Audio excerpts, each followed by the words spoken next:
চলে যাব এখান থেকে, কেউ থাকবে না। যিনি থাকার উনিই যখন থাকেন নাই, কারো কাছে মালাকুল মউত অনুমতি নিয়ে আসে নাই, আসবে না।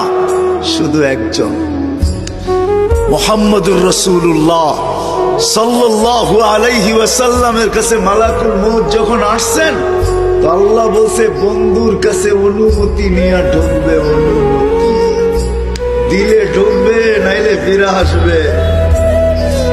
বন্ধু আমার, খবরদার অনুমতি ছাড়া যায় গর্জায় ঢুকা যাবে না। আমাদের কারো কাছে অনুমতি নিয়ে আসবে না, ওনার কাছে অনুমতি নিয়ে গেছেন। তারপরও বলছে শোনো, ঢুকার অনুমতি দিলেই কিন্তু হাত রাইখা দিবা না, আবার অনুমতি নিবা, রাখবা কি রাখবা না। বন্ধু যদি হ্যাঁ বলে তো রাইখো, যদি না বলে তো চলে আইসো। না বন্ধু আমার, কার বন্ধু? হ্যাঁ, কার বন্ধু? হাবিবুল্লাহ।